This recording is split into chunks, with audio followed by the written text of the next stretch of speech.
Ibu Dwi Natalia, AC 27. Baik Ibu, menunggu lama ya Bu ya. Baik, Ibu sebagai guru ahli muda ya, akan beralih ke ahli madya.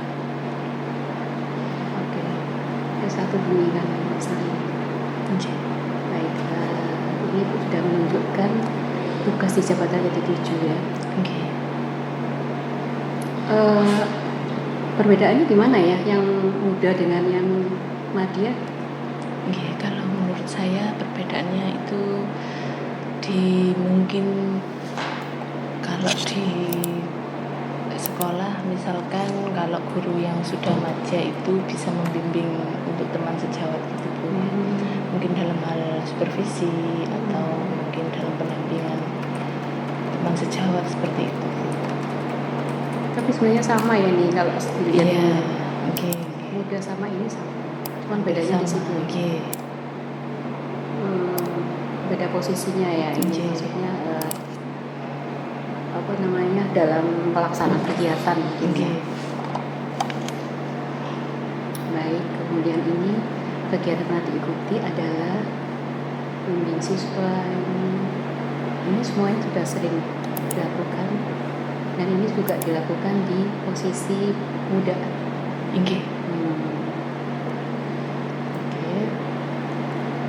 Pengalaman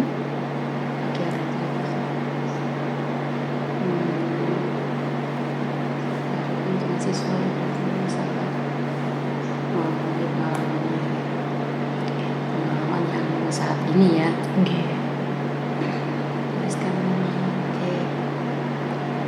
Teknis ya. Semua ini teknis ini berlaku untuk muda dan madya.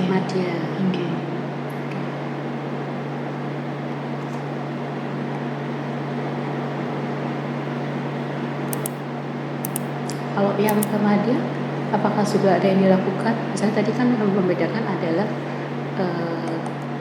peran ya. Perannya. Apakah peran madya juga sudah dilakukan? Selama ini alhamdulillah sudah, tapi ke teman yang mungkin ya GTT gitu Bu, ya membimbing, mungkin mengarahkan seperti itu. Membimbing ini dalam artian bukan satu kondisi kegiatan atau dalam keseharian? Dalam keseharian Bu, misalnya dalam hal menangani siswa, terkadang kan karena belum pernah menangani kasus tersebut terus konsultasi, Bu ini gimana caranya? Oh gini Bu, misalkan saya biasanya menangani seperti ini, mungkin bisa jangan coba. Kalau misalkan kurang berhasil, saya beri masukan yang lain mungkin seperti itu agar ya bisa menjalankan perannya sebagai guru BK, karena di sekolah kan siswa asuh kita berbeda Bu, jadi misalnya membantu saja.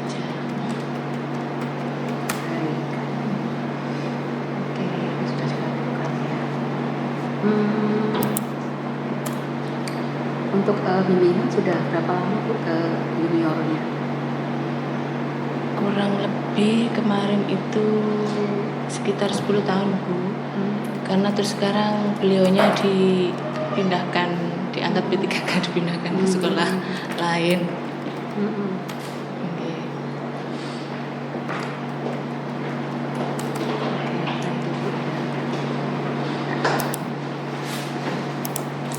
Saya lanjut ke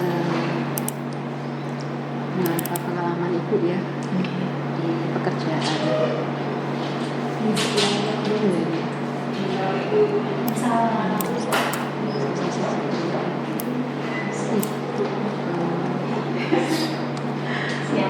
Sore ini ya, sudah sore, tidak siang lagi. Terakhir untuk ibu-ibu dan tetap semangat ya. Oke, Bu Sri Haryati, saya barunya bersiapa? Baik Ibu, saya ingin Ibu menjelaskan pengalaman Ibu ya. Bisa disampaikan.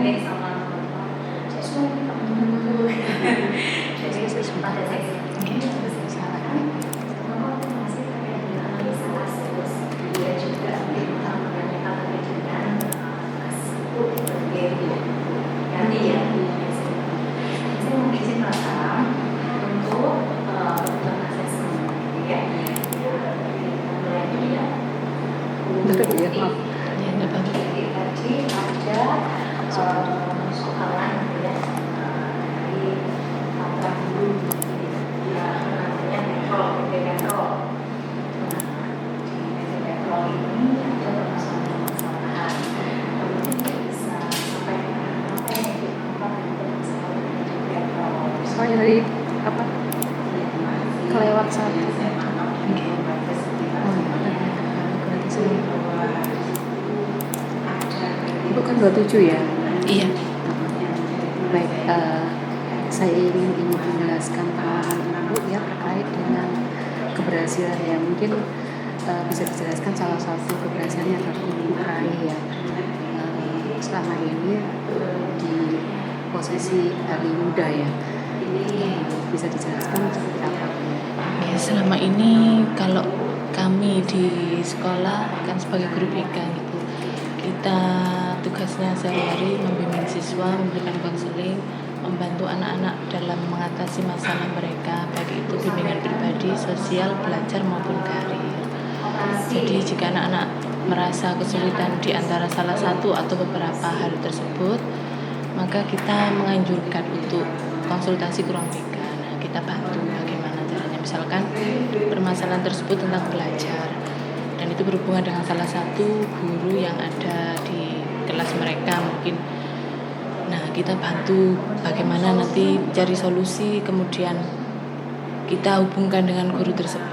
Jika mereka mengalami masalah di rumah, masalah pribadi yang berpengaruh ke pelajarannya misalkan, nah itu kita bantu, nanti kita mengundang orang tua mereka, kemudian menjembatani bagaimana agar masalah tersebut bisa diatasi. Nah, tujuannya agar siswa tersebut merasa nyaman, merasa enjoy melaksanakan pembelajaran di sekolah.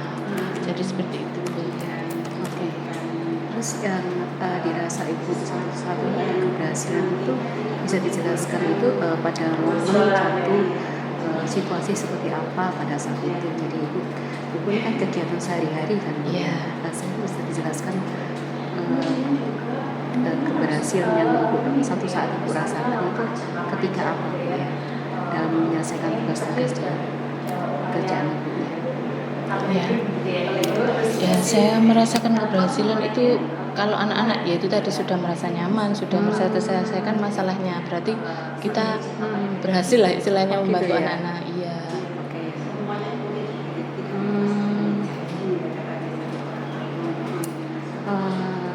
Itu saya ingin menanyakan apa sih sebenarnya yang Ibu lakukan ya? Mungkin Ibu ada upaya-upaya lain untuk menangani anak-anak itu. Mungkin ada hal-hal baru yang Ibu lakukan untuk lebih efektif.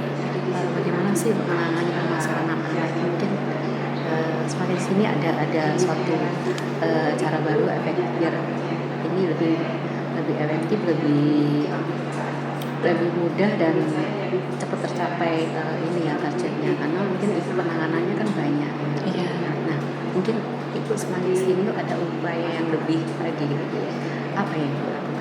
Ya, mungkin gini, kemarin kan saya sempat mengikuti pelatihan pendidikan inklusi ya Bu, dan itu di sana mendapatkan pengetahuan baru tentang menangani siswa yang inklusi, karena memang kita tidak boleh menolak, baik itu mungkin inklusinya karena keterbatasan intelektual, baik itu tidak bisa membaca, itu sebenarnya sangat banyak di sekolah. Jadi kita paling tidak memiliki pengetahuan baru menghadapi anak-anak seperti itu. Terutama juga menularkan ilmu ke teman-teman sebagai wali kelas itu bagaimana menghadapi anak-anak yang inklusi. Karena menurut pengalaman saya juga kemarin mendampingi anak yang inklusi itu sampai lulus, begitu gitu. Jadi anak tersebut kita terus dampingi saat misalkan melakukan asesmen atau ujian, karena tidak bisa membaca, dari faktor keluarga juga ibunya tidak bisa baca, jadi sejak kecil tidak bisa mengajari di les, kan juga pas di les bisa, pulang tidak bisa. Itu artinya memorinya memang pendek, jadinya kurang, istilahnya memang tidak bisa. Jadinya kita mendampingi terus, saat pergantian wali kelas juga demikian, kita terus memberitahukan kepada bapak ibu guru yang mengajar bahwasannya tolong anak ini lebih diperhatikan, lebih diprioritaskan. Misalkan untuk mengerjakan soal-soal juga kita tidak bisa menyamakan dengan yang lain, jadi harus dikhususkan, karena yaitu tadi membaca saja tidak bisa, apalagi menjawab soal seperti itu. Selain mengikuti pelatihan tadi ya Bu ya, Iya. apakah ada upaya yang lain Pak Bu ya untuk menambah wawasan Ibu untuk agar Ibu dapat memesan pekerjaan itu lebih tepat gitu ya, untuk kualitas hasilnya dalam mencapai budget di hasil kerja Ibu. Mungkin selain pelatihan mungkin ada upaya yang lain. Iya. Biasanya upaya kami mungkin antara teman sejawat itu saling sharing pengalaman. Jadi kita saling sharing itu gimana caranya ya Bu, misalnya ini ada kasus seperti ini, saya menangani seperti ini kok kurang efektif, mungkin ada masukan atau gimana. Nanti bapak guru yang lain yang oh iya saya pernah pengalaman mengatasi masalah seperti itu, saya pernah seperti ini, itu lebih efektif. Jadi kita saling sharing seperti itu, akhirnya saling membantu agar masalah yang saya hadapi pun bisa terselesaikan seperti itu.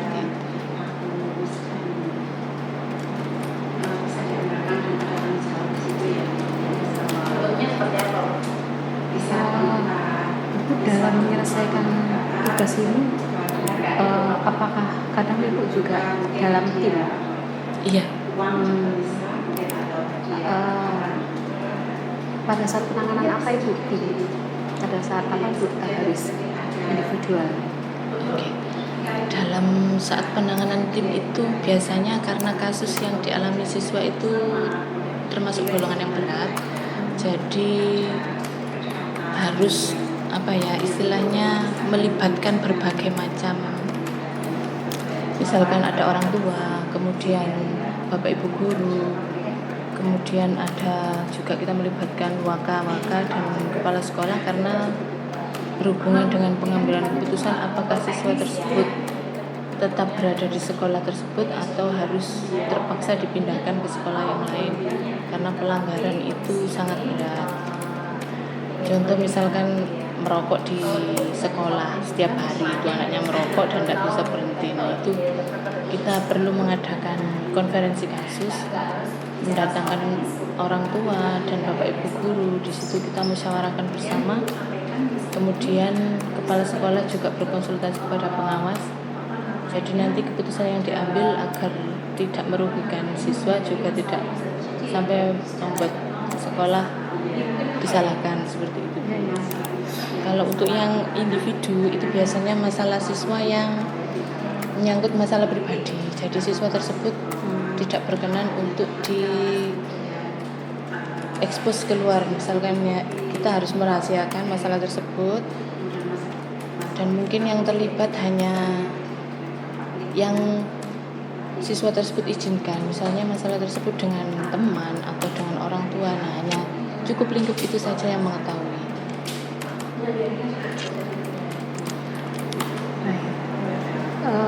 Pada saat Ibu dalam tim, apakah ada pertemuan itu Bu ya, dalam ada upaya maksud mekanisme seperti apa ketika dalam tim itu bisa dijelaskan ya? Proses penyelesaian seperti apa? Namanya ini tim ya. Apakah ada juga pertemuan di situ di antara tim itu, dan ketika ada pertemuan apa yang Ibu lakukan?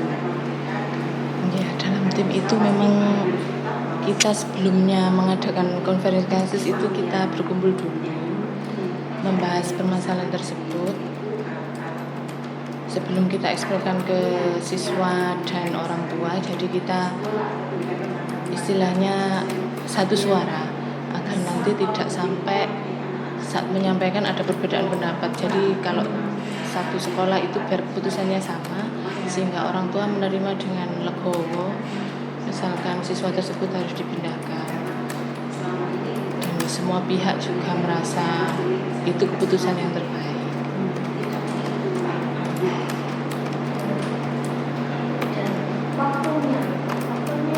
Baik, itu ya Bu ya. Kemudian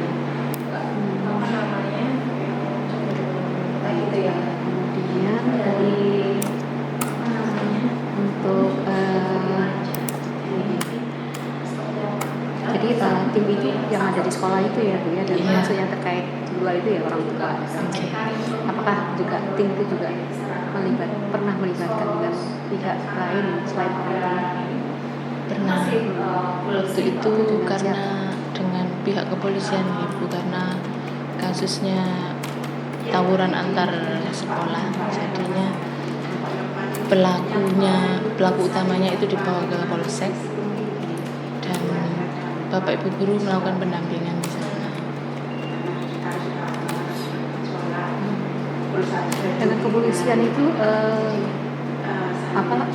kaitannya karena dia ada di polsek pribadi ya. Iya. Jadi bukan karena memang ini perlu sih kita bekerja sama dengan polisi, bukan itu ya? Ya perlu juga bekerjasama dengan polisi karena apa ya, ini kan kasus itu tawuran.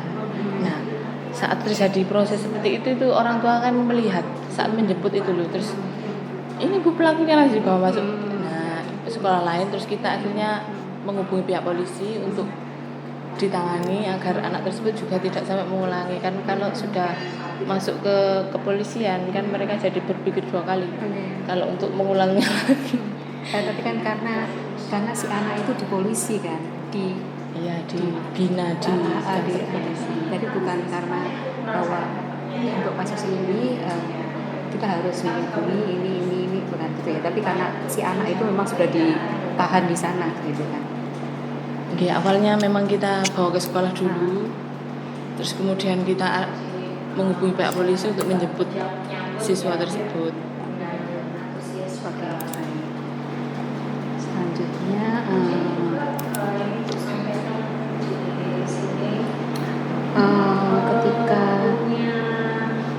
ketika ibu dalam tim tadi, ya kan, ibu tadi melibatkan tim-tim yang dari beliau ibu tadi ya. Iya. PTT tadi. Iya. Ya toh? GTT. Nah, pada saat ibu kerja dalam tim itu, apakah ibu juga untuk memberikan tugas itu ada perbedaan atau sebenarnya saya ini tugas ini gitu atau bagaimana? Iya, kalau untuk teman saya GTT itu memang tidak diberikan tugas yang berat maksudnya karena beliaunya juga masih jadinya untuk yang berat misalnya kantor polisi atau apa itu bagian kita, beliaunya mungkin kita berikan tugas mempersiapkan administrasi untuk tanda tangan daftar hadir dan segala macam seperti itu. Baik, artinya tugas mereka sama ya, maksudnya tidak ada perbedaan satu sama lain. Kemudian itu saya menanyakan lagi terkait dengan ini lebih spesifik mungkin bagaimana apa yang ibu lakukan kepada tim ibu tadi yang GTT ya, yang GTT, upaya ibu untuk akhirnya dia bisa menjalankan apa yang ibu lakukan seperti untuk mungkin ada yang mereka nggak paham ya, misalnya saya nggak paham tapi ibu lakukan pada mereka supaya dia paham gitu.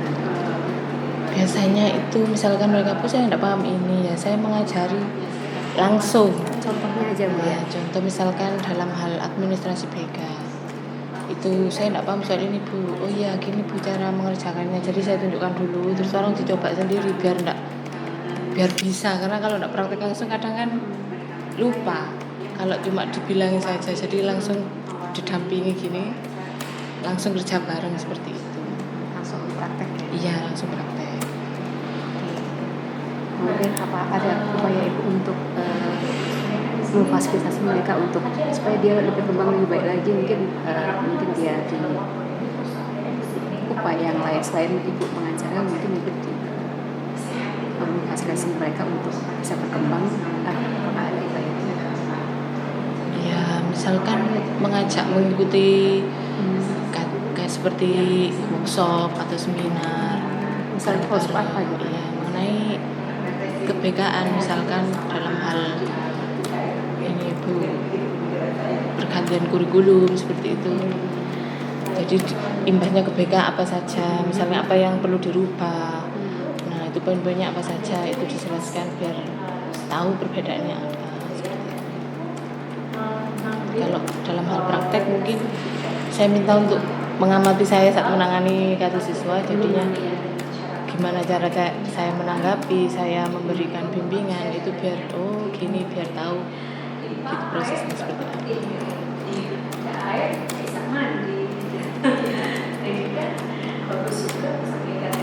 Kemudian ketika dia diikutkan pelatihan, kemudian dia juga mengamati cara ibu kerja. Apakah dia sudah bisa melakukan, berapa lama dia sudah bisa melakukan sendiri? Ya alhamdulillah, walaupun termasuk yang agak lambat tapi bisa belajar Bu. Alhamdulillah bisa belajar, dan sekarang karena sudah beda sekolah saya tanya gimana Bu. Alhamdulillah Bu, di sini juga ada guru yang seangkatan saya dulu, terus ini juga mengajari saya Bu. Maklum saja saya ini lemot kadang memang perlu dimaklumi walaupun usianya sebenarnya di atas saya Bu, hanya saja ya karena mungkin kemampuan menyerapnya agak ya. Tapi sejauh ini dia sudah bisa menjalankannya. Alhamdulillah sudah bisa. Aku melihatnya dari mana?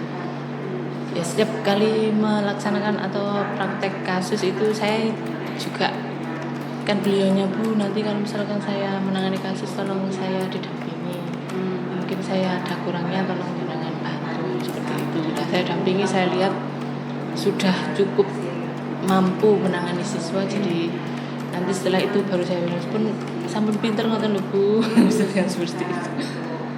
Dan minta untuk langsung melanjutkan ya. Iya.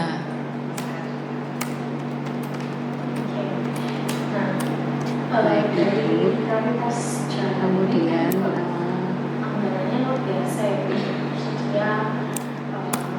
Kemudian apakah ada upaya Ibu untuk meningkatkan lagi kemampuannya atau bagaimana? Maksudnya Kemampuan saya dari kemampuannya dari junior Ibu tadi. Junior Ibu tadi mungkin ada yang berapa orang sih Bu junior? satu Bu. Oh satu cuma. Saya ini termasuk junior juga sebenarnya. Kan di sekolah ada, sebelumnya ini pas masih ada juniornya itu ada 5 guru BK. Nah yang senior itu ada 2, yang junior 3 termasuk saya. Tapi punya junior lagi satu tadi. Dan apakah setelah itu Ibu ada upaya untuk meningkatkan dia lagi untuk lebih mampu? Apakah dia praktek saja?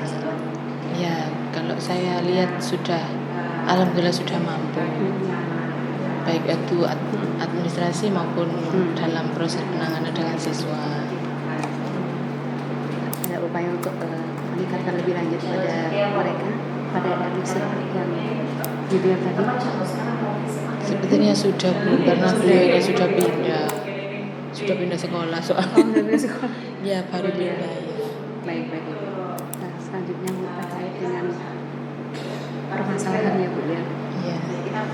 Bisa ceritakan Bu permasalahan yang mungkin yang lebih krusial ya. Mungkin bukan kalau bisa itu permasalahan yang tidak rutinitas ya, tapi permasalahan ini yang beda gitu ya, yang pernah Ibu alami ya. Bisa dijelaskan Bu permasalahan apa itu dan bagaimana Ibu tahap menyelesaikannya seperti apa? Bisa dijelaskan kepada saya? Ada beberapa masalah yang ya menurut saya itu berat Bu di sekolah kami. Salah satunya itu siswa yang tadi ada yang tawuran itu, salah satunya itu kan sudah kita mengundang orang tua, kemudian dilakukan pembinaan oleh pihak kepolisian untuk tidak diulangi lagi, dan kita masih memberikan kesempatan untuk bersekolah di situ. Tetapi ternyata di lain hari dia mengulanginya lagi dengan mendatangi sekolah yang tadi berselisih itu. Kemudian tertangkap basah sama penduduk daerah sekitar situ. Akhirnya kepala sekolah menginginkan anak tersebut dipindah. Nah, dari orang tuanya tidak terima, itu datang ke sekolah minta istilahnya penjelasan kenapa anak saya kok dipindah. Sudah dijelaskan tapi tetap tidak mau terima. Akhirnya kita berkonsultasi dengan pihak pengawas. Kita sampai rapat berkali-kali demi anak tersebut, kemudian mendatangi orang tuanya juga berkali-kali. Kemudian akhirnya diperoleh keputusan bahwa siswa tersebut memang harus dipindah. Tetapi orang tuanya meminta kita mencarikan sekolah. Jadi tidak mau pindah di swasta, mintanya pindah sesama negeri. Nah, kita kan juga tidak berani misalnya nunjuk sekolah ini kan Nana tidak tahu. Akhirnya kita minta tolong pengawas sekolah mana yang sekiranya bisa menerima siswa tersebut. Atas rekomendasi itu akhirnya kita mendapatkan salah satu sekolah negeri yang mau menerima, sehingga kita datang ke orang tuanya mengajukan itu dan orang tuanya baru bisa menerima, karena mengkhawatirkan masa depan putranya. Kalau dipindah ke sekolah swasta itu khawatirnya nanti ya, karena sekolah swasta biasanya kurang disiplin seperti itu, khawatirnya tambah menimbulkan masalah baru. Akhirnya yaitu itu menurut saya masalah yang berat, karena saya sampai terbawa gimana anak ini gimana gitu loh. Saya sampai khawatir kalau orang tuanya tidak menerima. Akhirnya kita tim BK itu bersama-sama sudah, ayo kita datang ke rumahnya, kita ada surat tugas menyampaikan. Akhirnya saat orang tua menerima itu kita merasa lega dan anak tersebut bisa sekolah lagi sampai sekarang, bisa melanjutkan ke pendidikan yang lebih tinggi. Alhamdulillah. Akhirnya sekolahnya di Kan sekolah saya SMP 2 itu dipindah ke SMP 1. Dan SMP 1 alhamdulillah mau menerima. Dan di sana kita juga memantau gimana perkembangan siswa tersebut, apakah masih melakukan pelanggaran atau tidak. Ternyata di sana dia berperilaku yang baik. Akhirnya bisa lulus di sana.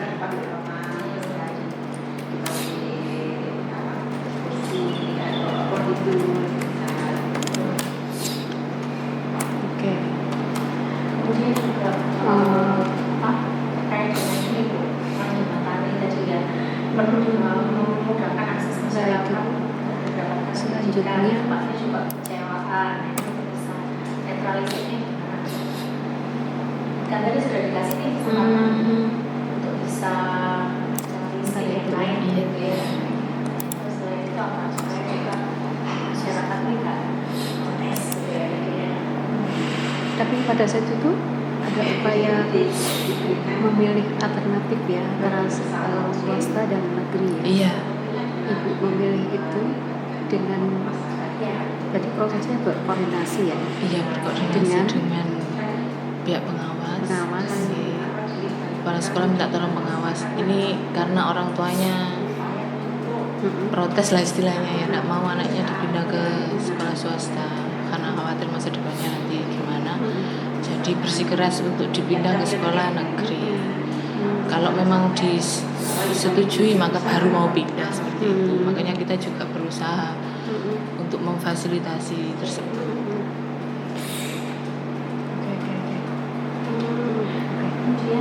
Lanjut Bu, saya ingin menanyakan apakah itu dengan rekan-rekan menteri dengan yang sesama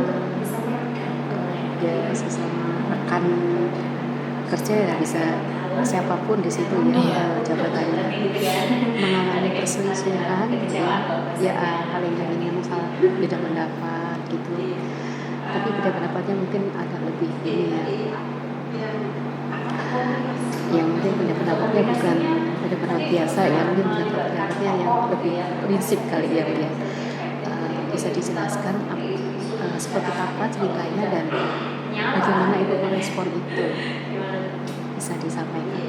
Iya, kami di BK itu memang ya tidak selalu satu suara memang. Terkadang ada perselisihan antara teman satu sejawat itu, dan itu lebih ke pemahaman. Karena gini, kita di sekolah kan ada ruang BK khusus, dan itu itu sebenarnya memang ruangan kami, tapi ada salah seorang guru BK yang tidak mau menempati ruangan itu, jadi beliaunya lebih nyaman berada di ruang guru. Padahal ya kita sebenarnya malah lebih suka kalau satu tim itu dalam satu ruangan berpisah sharing-sharing, tapi beliaunya tidak mau. Setelah saya cari tahu, itu memang berselisih dengan salah satu guru BK, karena beliaunya menganggap bahwa sebenarnya beliau sendiri yang salah. Karena merasa saya itu kalau sudah berteman ya maunya teman itu saja, nggak mau misalkan dipisahkan seperti itu loh. Nah, karena kita sebenarnya sesama teman itu ya semua berteman, nggak bisa terus ini punya saya kan nggak bisa Bu. Hanya ya kita memberikan pemahaman, tapi beliaunya memiliki prinsip seperti itu, ini kita memaklumi saja. Jadi beliaunya sekali-sekali saja ke ruang BK kalau pas beliaunya mengajar di area dekat ruang BK. Nah, ruang BK saya itu di belakang sendiri dan ruang guru di depan. Makanya jaraknya kan agak jauh. Jadi beliaunya ke sana cuma ya paling 1 minggu beberapa kali itu saja, atau saat menangani kasus siswa.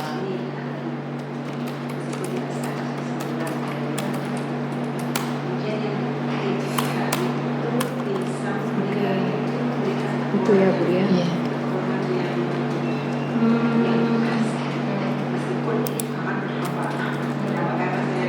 Kemudian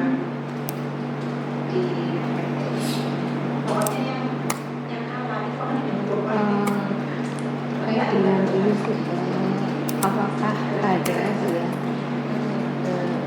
Ibu menemui situasi di tempat kerja Ibu ini terkait dengan siapapun ya Bu ya, yang sehari-hari ada di sekolahan ya. Adakah situasi yang Ibu temui itu dia tidak sesuai dengan seseorang atau kelompok itu tidak memenuhi aturan atau budaya kerja yang ada di grup sekolah itu? Apakah ada seperti itu Bu ya? Dan bisa diceritakan apa itu dan bagaimana Ibu menghadapinya? Ada Bu, memang di lingkungan sekolah guru yang seperti itu. Misalkan contohnya seperti ini, di sekolah saya itu kan terjadwal piket pintu gerbang Bu. Itu setiap hari pasti ada yang jaga gerbang, nanti senyum, salam, sapa, sopan santun ke anak-anak. Jadi masuk apa ya sebelum masuk anak-anak ya di pintu gerbang itu ada beberapa bapak ibu guru yang dijadwalkan di situ setiap hari dari Senin sampai Sabtu. Dan itu ada seorang guru yang tidak pernah menjalankan piket tersebut dengan alasan ya pernah saya tanya, aku gak tahu ngerek ngono-ngono iku. Gitu jawabnya. Loh Bu, kok gitu? Itu tanggung jawab jenengan lho Bu. Ya aku nek pas budal isuk saya tak jaga seperti itu, tapi kenyataannya ya ndak pernah jaga. Akhirnya suatu hari saya karena ada kepentingan saya izin dan saya meminta tolong Bu, karena besok jenengan piket sama saya dan jenengan ndak pernah piket, dan besok saya itu karena saya izin mohon Bu dipiketi, karena biar ada yang bapak ibu guru yang menjaga di pintu gerbang tersebut, mohon tanggung jawabnya. Saya seperti itu kan Bu, karena teman-teman yang lain melalui sindiran misalkan seperti itu ya ndak mempan. Beliaunya ya memang karakternya seperti itu, jadi kita pelan-pelan. Itu salah satu contohnya Bu. Nah, kemudian Ibu menyampaikannya itu, terus dia mau Alhamdulillah besoknya mau jaga Bu, mau jaga gerbang, walaupun setiap jadwalnya tidak selalu jaga karena berangkatnya itu siang. Mepet lah kan. Kalau jaga gerbang karena masuknya bel itu jam 7 kurang 15 menit. Jadi guru yang piket setidaknya ya 6:30 atau 6:30 kurang harus sudah ada di pintu gerbang.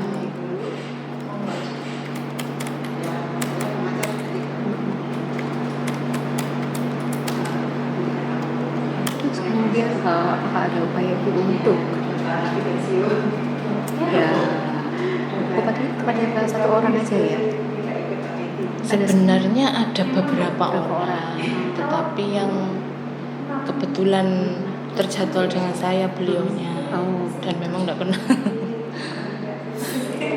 Kemudian apakah ada upaya ibu lebih lanjut agar tidak terjadi di sekolah ibu ya untuk budaya kerja ini? Apakah ada upaya yang dilakukan ya untuk menyampaikan mungkin di media-media tertentu mungkin ya, atau dengan pada kondisi tertentu, pada forum-forum tertentu? Apakah ibu bisa menyampaikan itu apa? Ya ibu ini aja tadi ya. Iya, menyampaikan secara langsung seperti itu. Atau kadang kita misalkan yang piket itu foto bersama, terus kemudian di-share ke grupnya Bapak Ibu agar yang piket merasa lalu saya tadi harusnya piket tunda piket seperti itu. Itu mekanisme secara ini. Iya.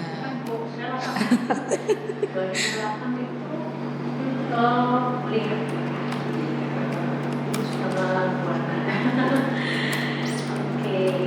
itu kemudian selanjutnya ada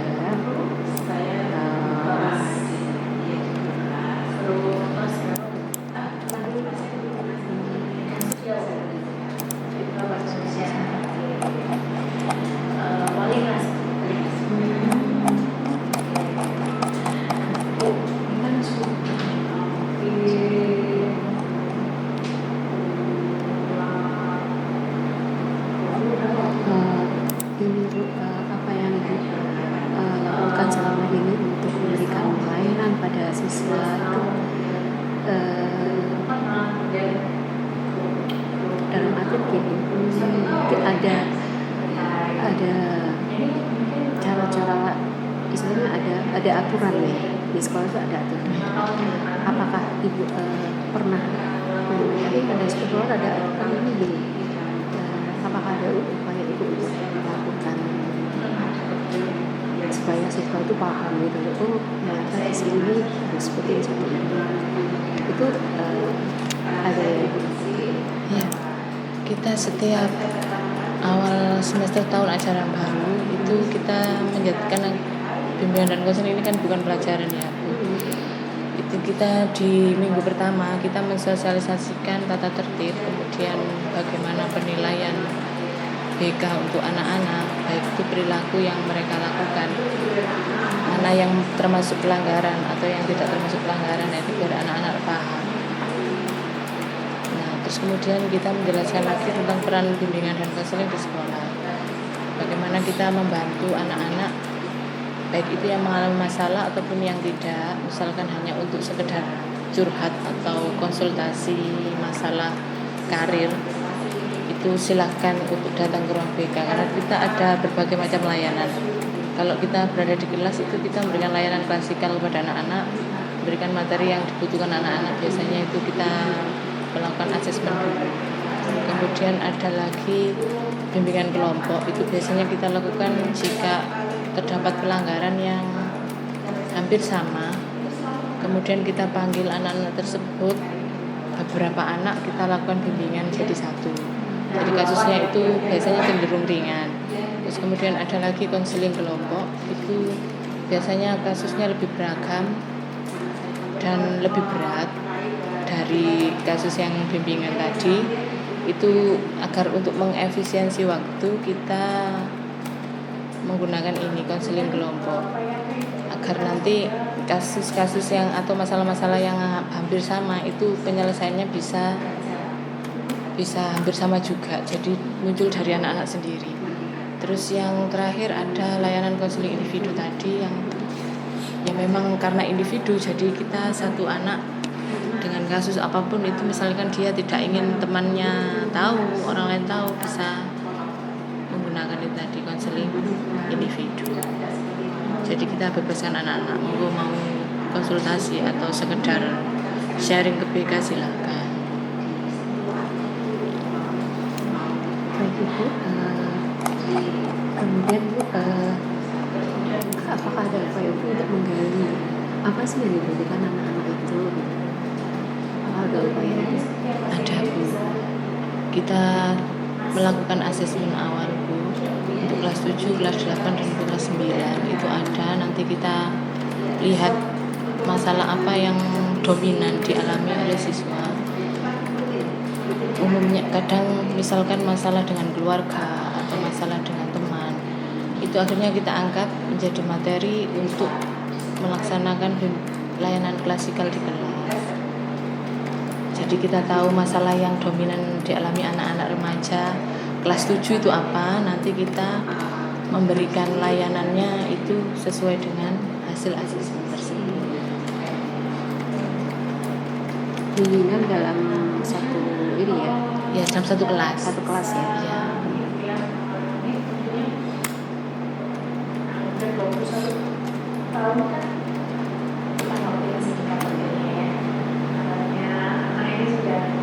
Oh, Siapkan diri gitu di 21 tahun.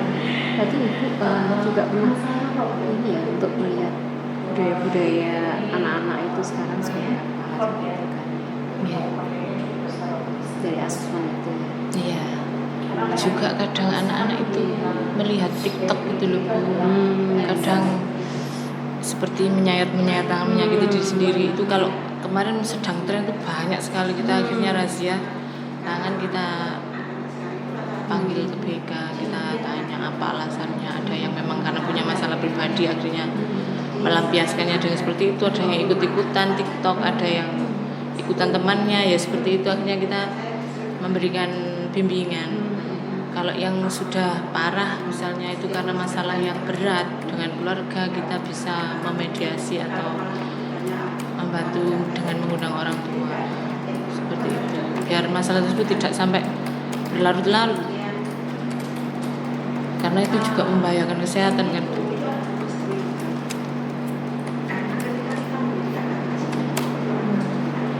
Baik, itu kemudian mungkin permasalahan yang ada di daerah tersebut ibu juga mengetahuinya di wilayah Mojokerto ini kebanyakan seperti apa kan gitu kan, ada juga itu asesmennya sampai sejauh itu nggak Bu? Ya, kalau misalkan kalau tadi kan asesmen secara umum Ibu.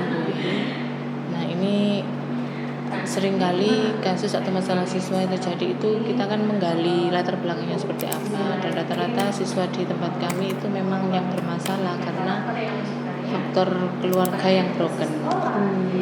Jadi ada yang karena orang tuanya bercerai, kemudian tinggal bersama nenek, orang tuanya meninggal, kemudian tidak ada yang mengurus, ikut Pak D, Bude seperti itu, sehingga dalam pengawasan itu kurang maksimal. Ada yang orang tuanya utuh tapi dua-duanya bekerja, pulangnya malam, jadi anak tersebut dari pagi sampai sore tidak ketemu orang tua, di rumah sendirian, akhirnya terjebak perilaku yang tidak baik bersama anak-anak yang lain, misalnya anak luar seperti itu. Sampai ada yang pulang malam sampai jam 3 malam itu baru pulang, karena memang orang tuanya itu pulangnya juga malam, shift malam gitu Bu. Jadinya saat beliaunya pulang, anak saya ya tidak ada di rumah, itu jam 3 malam Bu. Iya, dan tidak mencoba mencari. Ada yang mencoba mencari, ada yang ya gimana, saya juga capek kerja. Akhirnya di sekolah kan efeknya itu mengantuk, anak di kelas itu cuma tiduran saja. Nah, itu latar belakang anak situ banyak yang seperti itu Bu. Jadi orang tuanya banyak yang broken.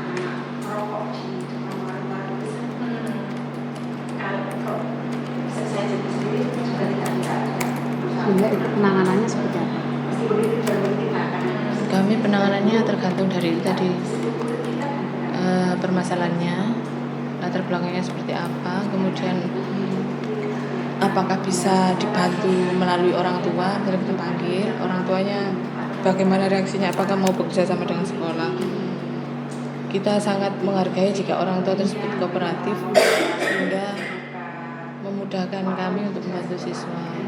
Apakah ada yang bisa Ibu lakukan dengan masalah budaya anak-anak yang sama seperti itu? Apakah ada yang Ibu lakukan untuk untuk langkah-langkah yang dilakukan untuk sebagai kesiswaan Karena itu juga tidak sendiri mungkin ya, mungkin dengan pihak-pihak lain mungkin juga.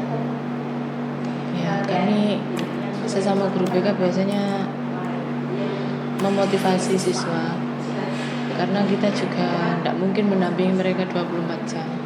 Jadi kita sering memanggil, memberi motivasi bahwa kamu walaupun tidak ada orang tua, walaupun hanya sama nenek, harus bisa menjadi siswa yang mandiri, yang berprestasi agar kamu di masa depannya bisa lebih baik. Seperti itu.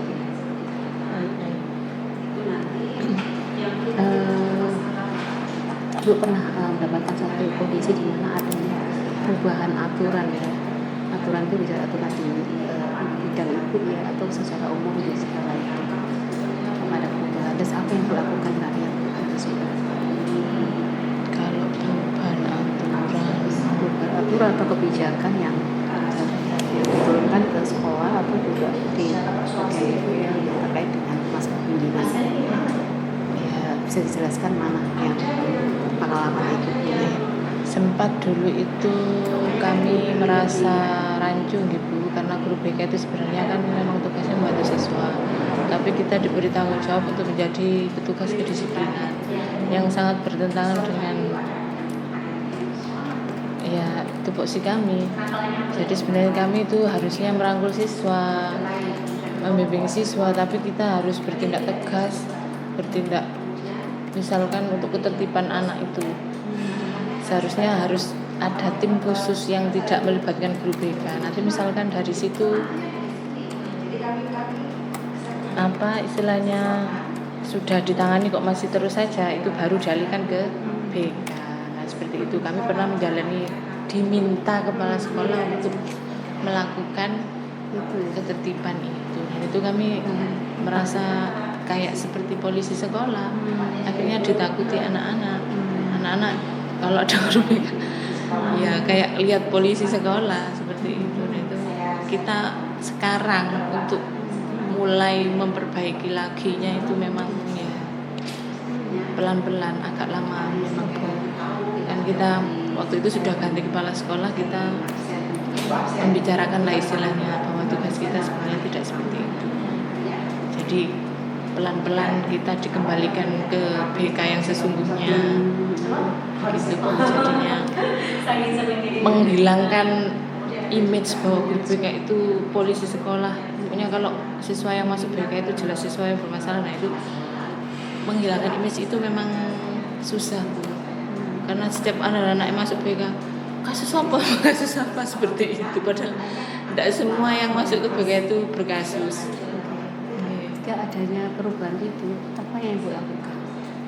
Maksudnya Ibu kan ini kan misalnya kebijakan ya dari kepala sekolah. Terus ketika ada kebijakan ini, apa yang Ibu lakukan untuk bisa ya ini kan harus dijalankan kan? Iya. Apa ya? Karena ini kebijakan dari kepala sekolah, saat itu kami tidak ada pilihan lain untuk menjalankannya. Tetapi kita ada forum MGBK itu, Bu, Musyawarah Guru dan Konseling, yang kita ada wadah untuk mencurahkan isi hati, kemudian nanti bisa menyampaikan ke ketuanya, nanti bisa di harapan kami bisa menyampaikan ke perkumpulan MKKS itu, agar disampaikan bahwa tugas guru BK itu seperti ini agar para kepala sekolah itu mengetahui dan tidak lagi melakukan hal tersebut. Kalau untuk di sekolah ya kita karena sudah mengajukan tapi tetap saja diberikan tugas tersebut, akhirnya ya baru saat pergantian kepala sekolah kita istilahnya mengusulkan lagi, memberitahukan lagi bahwasannya memang seperti itu. Ya alhamdulillah. Oke, itu tadi kebijakan yang memang tidak sesuai, tapi kebijakan yang memang harus itu hal baru ya, artinya hal baru yang memang harus dijalani. Baik terkait dengan kepala sekolah maupun dengan aturan dari BK ya, jadi ada perubahan itu pernah seperti itu. Kalau aturan BK alhamdulillah tidak berubah Bu. Mungkin hanya karena pengaruh perbedaan kurikulum saja. Biasanya kita itu menyesuaikan diri, karena biasanya contohnya yang dari dinas ataupun dari pusat itu terkadang BK itu tidak ada, jadi adanya hanya untuk guru mata pelajaran saja. Jadi kita harus kreatif sendiri untuk menambahkan atau mungkin mengurangi, atau apa yang seharusnya itu tidak ada ditambahi, atau seharusnya ini dihilangkan, seperti itu.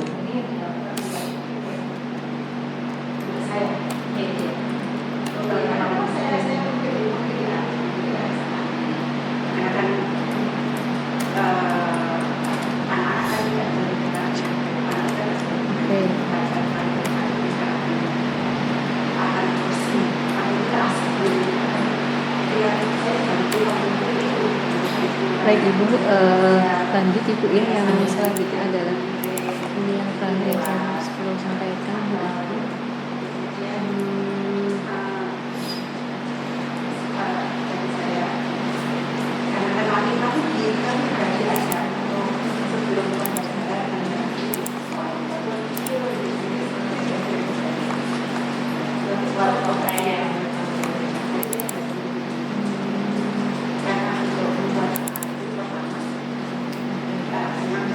Ibu masih ingat terakhir ada terkait dengan PT Petro Persada ya? Tadi ya. Insya Allah. Jadi Ibu kalau masih ingat, mungkin saat ini mungkin sudah mulai membayangkan lagi bagaimana kondisi di PT Petro Persada. Sampai mengingat-ingat, saya ingin mengkonfirmasi ya, yang menjadi permasalahan utama itu apa?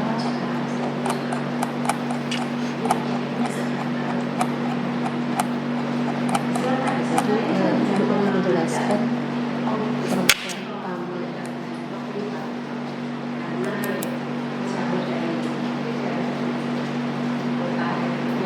Permasalahannya apa Bu? Bisa dijelaskan? 3 permasalahan. 3 permasalahan utama tadi ya Bu. Kalau tidak salah ingat tadi yang pertama adalah itu Bu, memperluas tempat eksplorasi migasnya itu karena membutuhkan banyak biaya. Maksudnya masih tingkat eksplorasi, jadi menyerap banyak biaya. Jadi harusnya itu diperluas lagi areanya agar juga menghasilkan banyak lagi pemasukan. Walaupun di awalnya itu memang ya membutuhkan biaya, namanya juga mengeksplorasi.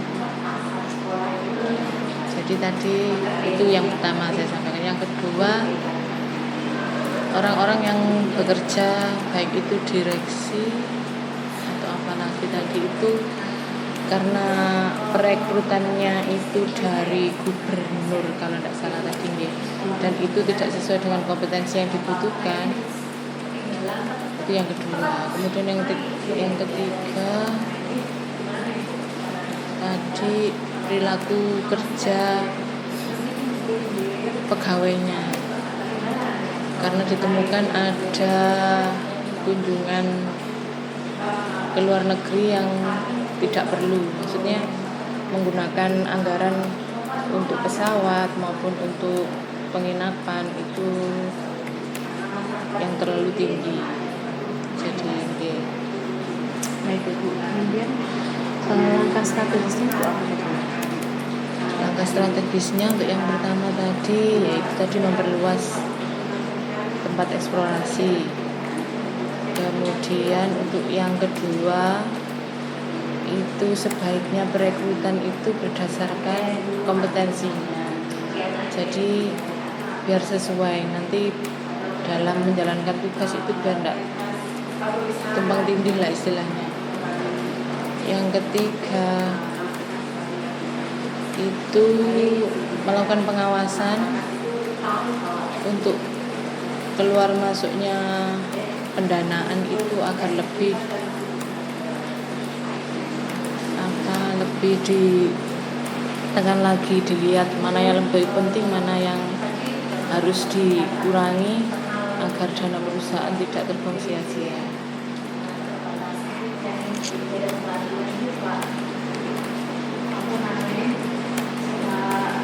Bisa dijelaskan langkahnya seperti apa? Langkahnya Bisa dijelaskan dari 3 itu. Mungkin pertama langkahnya apa? Berdoa. langkah yang pertama tadi mencari tempat baru yang dapat dieksplorasi, karena tadi ada beberapa tempat yang di lepas pantai kalau tidak salah Bu, itu juga sumber daya alamnya banyak, dan tempat yang dieksplorasi sebelumnya itu diperkirakan dalam beberapa tahun ke depan akan habis. Makanya harus juga cari tempat-tempat lain yang bisa dijadikan tempat eksplorasi yang baru untuk persiapan. Kemudian yang kedua tadi, ya dengan cara itu tadi, saat merekrut pegawai diharapkan memilih mereka yang berkompeten bukan karena titipan ataupun rekomendasi dari gubernur, sehingga bisa dipertanggungjawabkan kinerja mereka.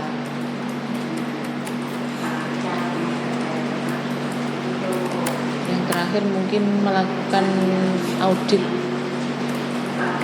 untuk keuangan perusahaan dan menghilangkan atau meniadakan pengeluaran-pengeluaran yang tidak perlu. Misalkan mengadakan kunjungan juga yang realistis. Seperti itu. Kemudian kalau ini dilaksanakan Bu ya, apa sih Bu resikonya sebenarnya bagi perusahaan? Jika ketiga hal tadi dilaksanakan, resikonya memang yang pertama dana mungkin akan mengeluarkan dana yang lebih besar. Tetapi kalau dilihat nanti ke depannya keuntungannya juga pasti lebih tinggi.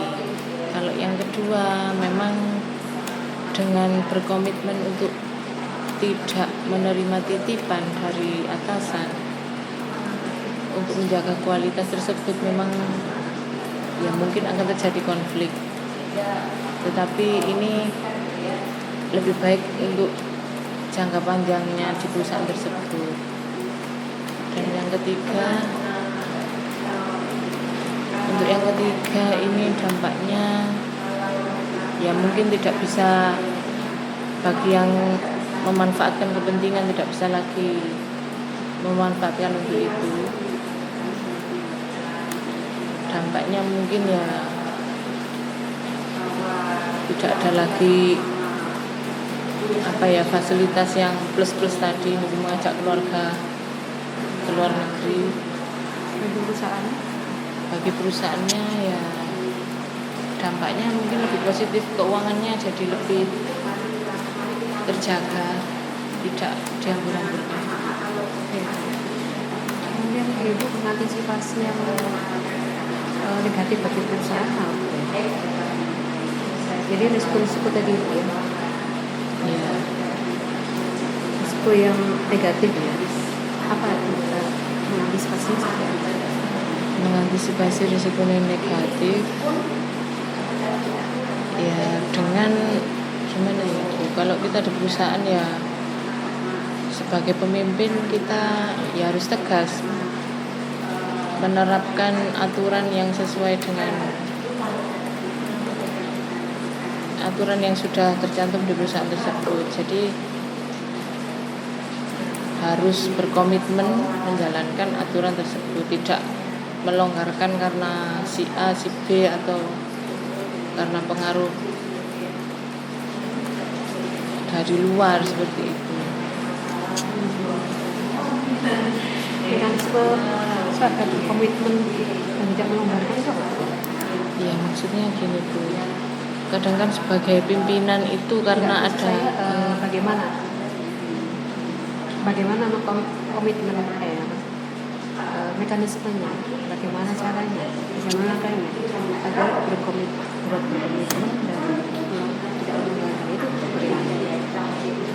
ya maksudnya misalnya seperti ini. Dengan cara apa? Dengan cara setiap kali ditemukan pelanggaran ya harus menerima sanksi yang sesuai agar nanti pelanggarannya tidak terulang kembali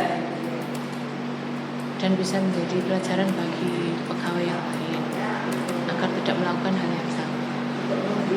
Sanksinya apa? Sanksinya mungkin di potong gaji mungkin atau diturunkan jabatannya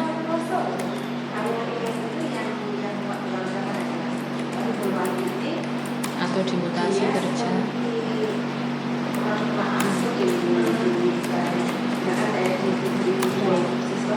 Itu ya Bu ya. Kita lanjutkan pada yang kedua. D ini bagaimana strategi Anda untuk memperbaiki proses bisnis dan menekan profit. Nah ini kan setelah ini sudah perbaikan internal sudah dilakukan tadi ya. Kemudian bagaimana memperbaiki peningkatan profit. Jadi menuliskan mengoptimalkan sumber daya alam yang tersedia. Dengan kerjasama antara perusahaan ini bisa dijelaskan. Mengoptimalkan sumber daya alam yang ada di sekitar situ Ibu dengan bantuan dari 4 anak perusahaan tadi. Seharusnya juga ditambahkan mengoptimalkan sumber daya manusianya juga. Agar terkoneksi, ada sumber daya alamnya, sumber daya manusianya juga berkompeten sehingga dapat meningkatkan profitnya. Seperti apa caranya?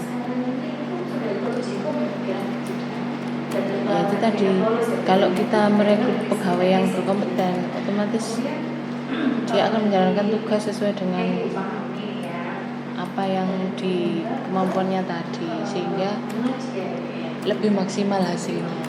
Nah kalau tidak berkompeten kan tidak paham dalam melaksanakan tugas, jadi percuma saja. Dan untuk sumber daya alamnya itu kan memang harus dikelola oleh orang-orang yang memang berkompeten.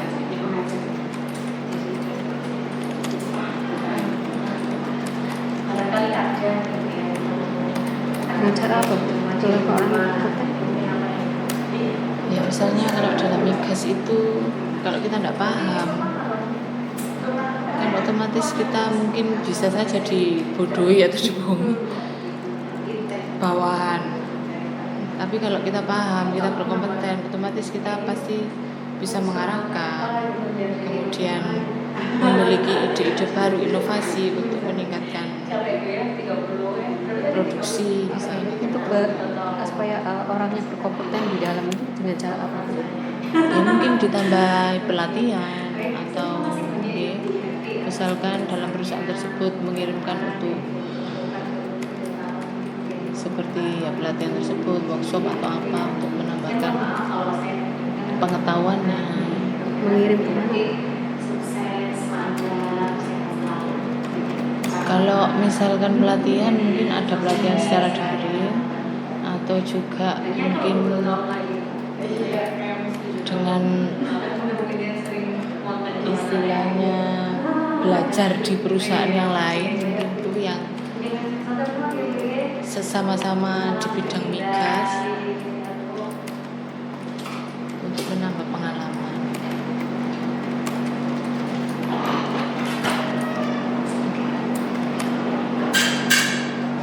Itu ya Bu ya.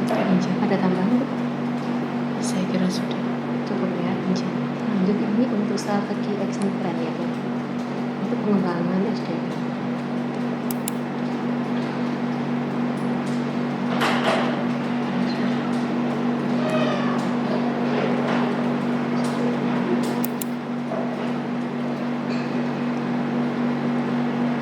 Perluasan lapangan baru untuk memperluas kapasitas produksi.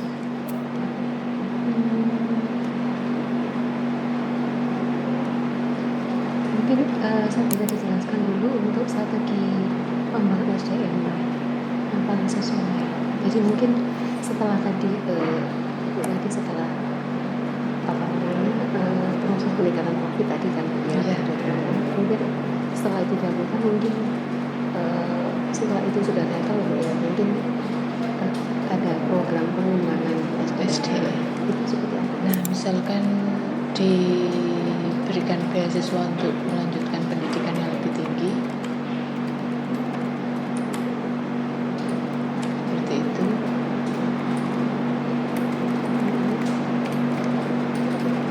Selain mengikuti pelatihan tadi, karena kalau pendidikannya lebih tinggi, insya Allah nanti pengetahuannya juga lebih luas, jadi bisa membantu perusahaan untuk lebih baik. Kemudian itu pendidikan apa Bu untuk ibu untuk ke depannya? Ya, kalau misalkan yang pegawai di situ masih lulusan SMA, mungkin bisa ditambah S1 yang jurusannya sesuai dengan pekerjaan yang digeluti saat itu. Jadi sesuai kompetensinya, sehingga lebih mendalami lagi. Kalau misalkan sudah S1 mungkin bisa lanjut S2 dan seterusnya. Tentu saja dengan jurusan yang sesuai dengan bidangnya, karena ini nanti kembalinya ke perusahaan itu lagi.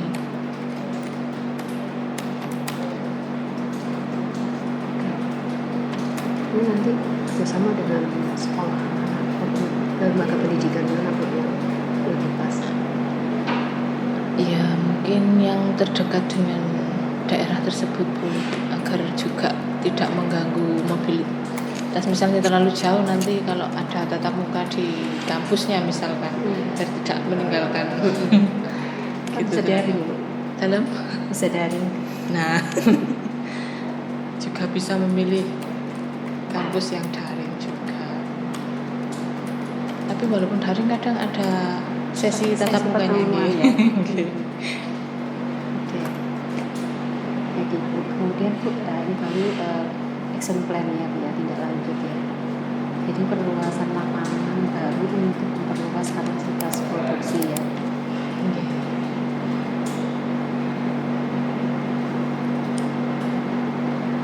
Kemudian pemanfaatan energi terbarukan.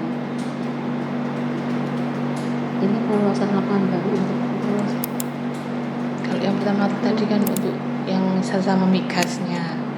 Kalau yang energi terbarukan mungkin bisa menambah istilahnya pendapatan perusahaan dengan energi terbarukan lain selain yang migas, yaitu yang non migas.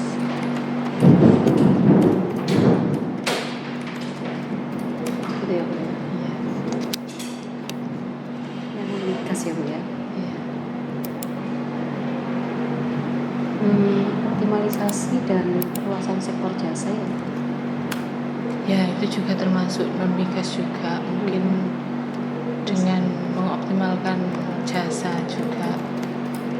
Saya kalau tidak salah tadi jasa persewaan apa gitu ya, yang bisa Jasa dilakukan pergudangan, ya, SPBE.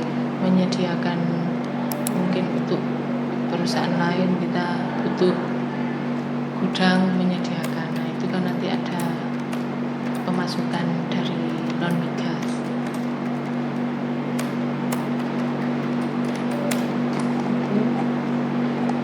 Baby Bu, saya lanjutkan bagian bawah ya Bu ya. Terkait dengan isu layanan Bu ya. Isu layanan untuk memilih yang mana? Lupa Pendidikan ya. Oh iya, pendidikan. Ini Itu. Bu, apa Bu?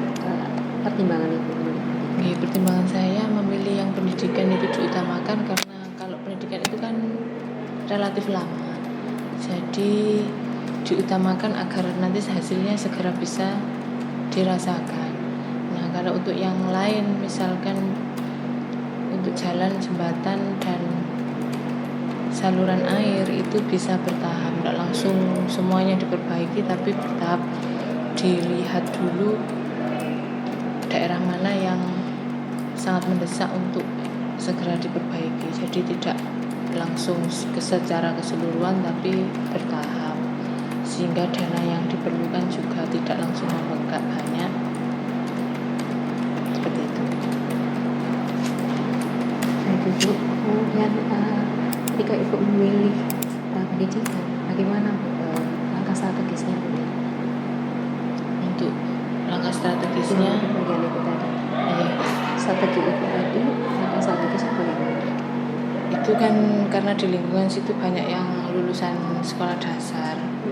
Jadinya karena mereka juga ingin warga sekitar direkrut oleh perusahaan tersebut, jadi sebaiknya perusahaan tersebut memfasilitasi dengan memberikan beasiswa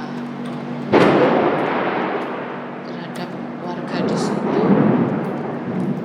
mungkin dengan beasiswa siswa berprestasi atau siswa yang kurang mampu. Nah, setelah diberikan beasiswa nanti kedepannya setelah lulus mengabdi ke perusahaan tersebut.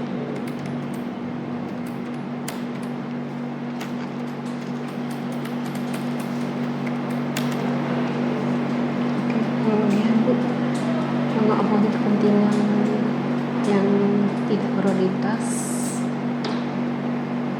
bagaimana Bu itu dengan kepentingan tidak prioritas Bu? Yang tidak prioritas Jadi bagaimana kan ada ordernya. tadi kan jalan jembatan dan air tadi kan tidak prioritas. Mengakomodasinya seperti apa supaya agar semuanya dapat Iya. Ya seperti yang sudah saya sampaikan, untuk jalan dan jembatan itu kan tidak, kalau menurut pemahaman saya tidak langsung rusak semuanya atau langsung diperbaiki semuanya. Jadi kita lihat dulu jalan atau jembatan mana yang perlu diperbaiki, yaitu saja dulu yang diperbaiki. Jadi bertahap. Iya. Nah, terus ini masalahnya dampak yang muncul, dampak sosial yang muncul lah. Ini kemungkinan ini bisa terjadi. Nah, Iya.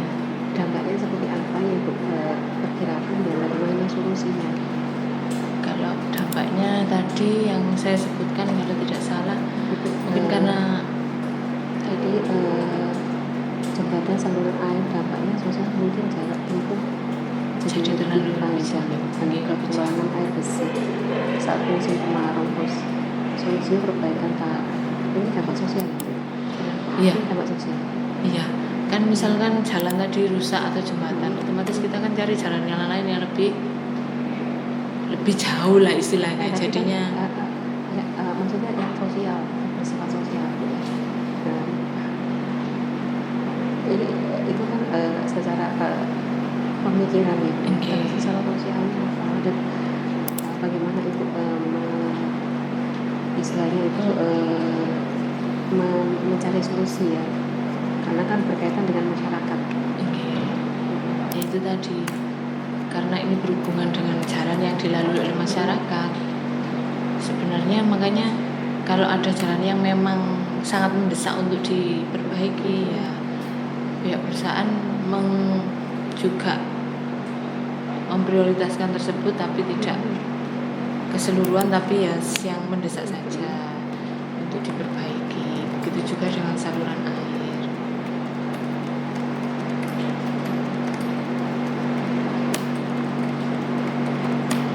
Baik itu kemudian ini tadi sudah ya Bu ya, kepentingan tiga tadi sudah disampaikan di atas. Terus kemudian yang terakhir ya Bu ya, terkait dengan temuan. Jadi langkah strategis yang untuk meminimalkan temuan-temuan. Berarti melakukan tindakan tegas terhadap pihak yang melakukan penyelewengan anggaran dan semacamnya. Nah, bagaimana tindakan tegas itu? Penertiban administrasi ya, ini Ibu mengatakan. Seperti apa Bu nanti? Langkah-langkah seperti apa? Misalkan ditemukan tindakan dari audit tadi, penyelewengan dana, berarti ya harus diusut lebih mendalam pelakunya siapa saja, dan nanti bisa istilahnya untuk ganti rugi ke perusahaan. Kemudian jika sangat parah bisa dipidanakan. Jadi sebagai pelajaran untuk pegawai yang lain juga, agar tidak sampai melakukan pelanggaran yang sama. Terus kan sangat parah kan Bisa dipidanakan. kemudian usulan CUC-nya ya, jika laporan ada pelanggaran ataupun belum tercantum maka perlu dilakukan perubahan. Jadi kan pelanggaran mungkin bisa ditambahkan gitu ya Bu ya. Iya. Terus kemudian ini Bu, meningkatkan komitmen pegawai, usulan program Oke. kegiatannya untuk komitmen pegawai. Jadi program kegiatan mungkin Untuk meningkatkan komitmen pegawai. komitmen pegawai, misalkan kita membuat program di mana itu untuk apa ya, komitmen pegawai untuk mengabdi lah istilahnya, bekerja di perusahaan tersebut, menunjukkan integritasnya, kemudian loyalitasnya ke perusahaan itu dengan cara misalkan dengan diberi apa kayak pelatihan di awal, misalkan saat perekrutan pekerja itu dijelaskan terlebih dahulu bagaimana nanti di perusahaan tersebut apa saja pelanggarannya, kemudian sanksinya, sehingga jika tahu di awal akan lebih berhati-hati dalam bekerjanya nanti di perusahaan tersebut. Baik Ibu, sebenarnya ini sudah selesai, semuanya sudah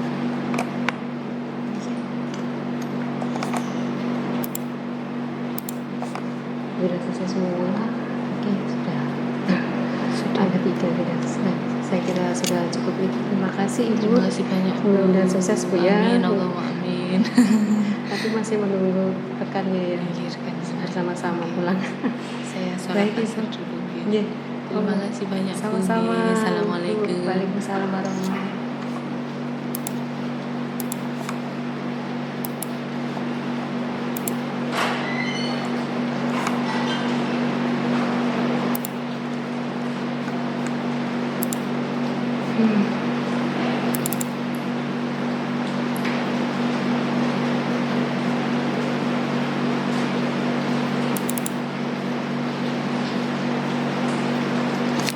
Selesai sudah. AC 227.